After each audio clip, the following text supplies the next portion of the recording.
If you are nearing retirement, there are 11 steps that you need to take before you work your last day.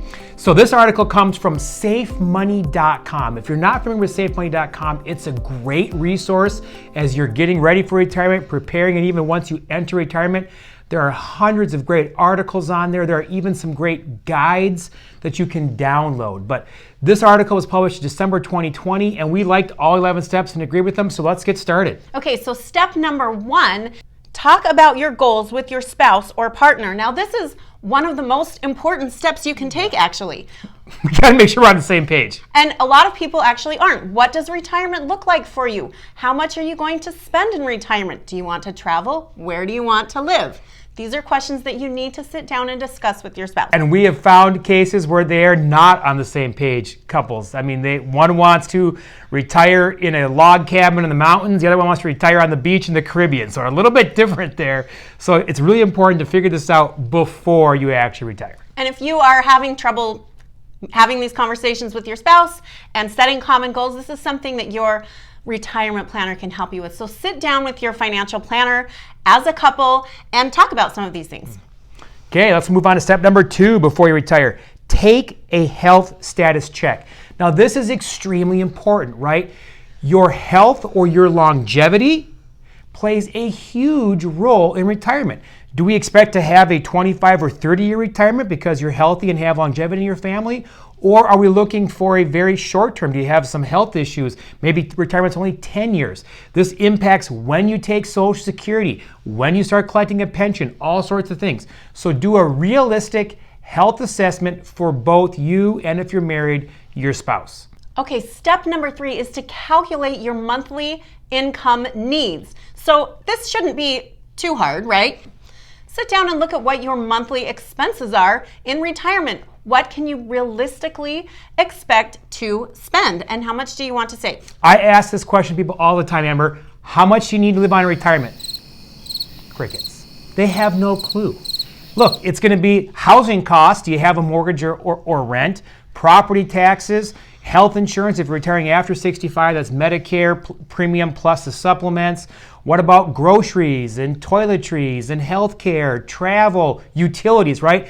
We don't have to come up with a fixed budget every single month, but we ought to have a ballpark to start and say, well, we think we need $5,000 or $7,000 or $8,000 a month, whatever that number is, to at least start running some numbers. And this needs to be a realistic idea, right? Mm-hmm. Don't give yourself so little to live on that you can't actually enjoy yourself in retirement. Right, got to enjoy retirement. Exactly. Okay. Okay. Step number 4 is to determine your working plans.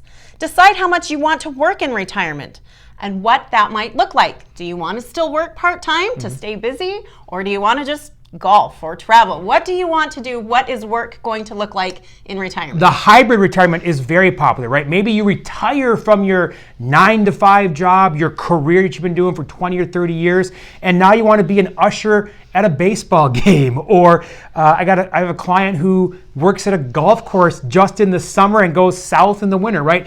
That is very popular among retirees. And employers actually love part-time employees. They don't have to give them full-time benefits, health care. They can be very flexible. So for a lot of people, they might just choose to retire and still work a little bit. Step number 5, see if you have any income gaps. Here's what we're talking about. We talked about an earlier step about knowing what your monthly budget's going to be. From there, you want to subtract your estimated Social Security benefits and your pension, if any. From there, you'll know what your income gap is, from where you want to be with your budget to where you are with your income. Once we know what that income gap is, we can plug that hole with guaranteed lifetime income. If you have not yet watched our master class, click on the link in the description below when this video is over to watch that master class, and we explain exactly how to do that. Okay, step number 6 is to plan for taxes and what they might be. Now, we have talked about this many times. Are taxes going to increase? Well, we think that they very likely will, but this is something that you need to sit down and discuss with your financial planner to come up with a tax plan for your retirement. Now, there are some people who, at the end of their careers, are in a higher tax bracket than they're going to be in retirement. For a lot of people, that's not the case. They're going to be in the exact same tax bracket they are right now. and they could go higher. So what is that? How do you address that? Do you look at Roth conversions? What are some other options you can look at to minimize the impact of tax increases in the future? So make sure that your retirement plan includes tax planning. That's right. Step number 7, make informed choices about Social Security. This is extremely important and extremely complicated for married couples, okay? If you're single, it's pretty easy. From 62 to 70, you can claim any given month. For married couples, it gets a lot more difficult. You each have your own benefit. You can collect a spousal benefit on your spouse. So I could take half of yours, you could take half of mine. It gets very complicated.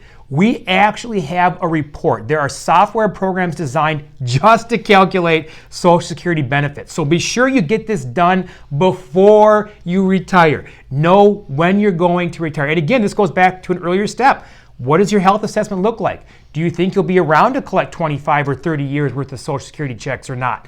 That impacts when you want to begin collecting those benefits. Step number 8 is to explore how you will stay socially connected. Now, a lot of retirees find that they feel like they lose a little bit of their identity after they retire, and they're not seeing those coworkers every single day and those clients. And so you need to figure out how you will stay connected socially. This is actually very important for mental health for anyone, but especially for retirees. There's been a lot of studies that show the happiest retirees spend time with family and friends in retirement. So that's very important. So you might want to spend time at your cabin in the woods all the time, but make sure that you are finding ways to stay socially connected. That's right. Okay, moving on to step number 9. Test drive your lifestyle plans. We've actually done another video about this, haven't we, Amber? Where once you think you know what your budget is, try it out while you're still working. Can you live on the $6,000 or $8,000 a month that you're planning on in retirement? Your income source will still be your W-2 wage, your 1099 income or whatnot, but live on that for several months. Make sure it's comfortable enough that you can enjoy your retirement. The other thing you can do is maybe ease into retirement, right? Maybe you go from 40 or 50 hours a week down to 20 or 30 hours a week. Start to get a feel for what it's like to have more free time on your hands. Is your spouse driving you crazy when he retires or not? Who knows? So these are great ideas. Do some test driving ahead of time. Step number 10 is to prepare for the unexpected. Now, this sounds a little bit complicated since nobody knows what the unexpected is or what the future holds. But we know what it often looks like, and it often looks like long-term care planning, because a lot of people don't think about long-term care when they are planning for their retirement. Yeah, long-term care is a huge drain on retirement resources. So have a plan for that, right? The most common thing now is to just set some money aside in a tax-free plan that can be used in the future for long-term care if you need it. But if you don't need it, then it still gets passed on to your beneficiaries. And the final step before you hang it up at work is stick with your plan. We cannot stress this enough. Have a retirement income plan before you retire, and then review it with your advisor every year. We do annual reviews with our clients every single year. We touch base. Sometimes it's just a phone call to say, hey, has anything changed? Is your health still the same? What has happened that would cause a change in the plan? If so, we'll make an adjustment. If not, are we sticking to the plan? Are we still spending our budget? Are we way over budget? Or are we under budget? We're not enjoying it enough. I don't think we're going to have problems spending in retirement. I think we'll do just fine there, okay? So make sure you stick with the plan and you review it at least annually. So your plan can be tweaked or adjusted as needed, but it's best if you can stick with it, because that's when it works the way it's meant to work. And if you follow these 11 steps before you retire, you're most likely going to find that the rest of your life can be the best of your life. Plan now to retire happy.